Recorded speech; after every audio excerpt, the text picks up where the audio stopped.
Ny Carlsberg-glyptoteket på Frederiksberg er stiftet af bryggeren Carl Jacobsen. Med indtjeningen fra sit bryggeri Ny Carlsberg skabte han en enestående samling af kunst- og kulturgenstande. Glyptotek betyder også skulptursamling på græsk. I 1888 forærede han sin kunstsamling til offentligheden og begyndte på bygningen af glyptoteket. Endnu en donation, denne gang af bryggerens rige samling af kunst fra antikken, fulgte i 1899, hvilket førte til en markant udvidelse af det nyåbnede museum. Hele 3 af dansk arkitekturs store navne har gennem tiden sat deres præg på museet.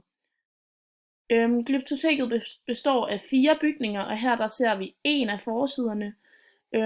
Arkitekten Vilhelm Dahlerup tegnede den første bygning, som blev indviet i 1897, og museets vinterhave fra 1906.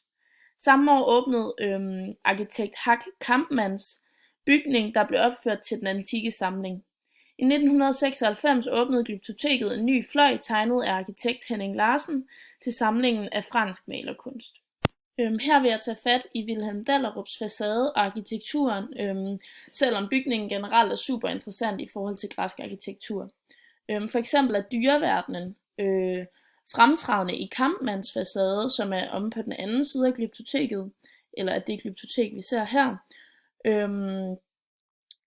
Og her der snakker man om, at det muligvis kunne være et symbol på noget kultur over for natur, hvilket jo også er gennemgående i den græsk-romerske antik.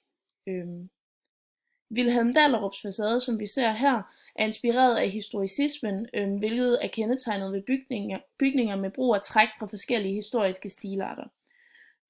Jeg vil analysere søjlestrukturen, som på den her bygning er korintisk stilart. Starter vi nedefra, står søjlen på en plint, som vi kan se her. Og så ser vi søjlefoden, så er jonisk basis, og søjleskaftet, som er ikke kanaleret. Det man kan sige om den korintiske stilart er, at den har de her joniske træk, som for eksempel søjlefoden og søjleskaftet, men den adskiller sig heroppe ved kapitellet. Søjlehovedet her er nemlig et korintisk kapitel, som er kendetegnet ved at være meget organisk. Det vil sige, det er pyntet med blade og planter. Her kan vi se Echinus med akanthusblade ornamentik, og så kan man svagt se volutterne heroppe, og en svejfet abakus.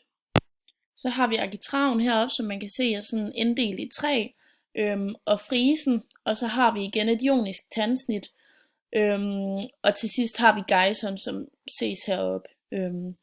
Udover det er der nogle af søjleskafterne, som man kan se her.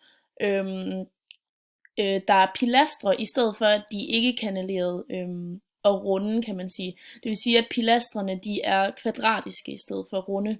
Så har bygningen fra den græske arkitektur også et italiensk vindue, som er kendetegnet ved, at der er 2 søjler, der bærer en bue. Vi kan se de 2 søjler her, der bærer buen. Udover det er der bag på bygningen, som man lige kan se her, en kuppel med lanterne.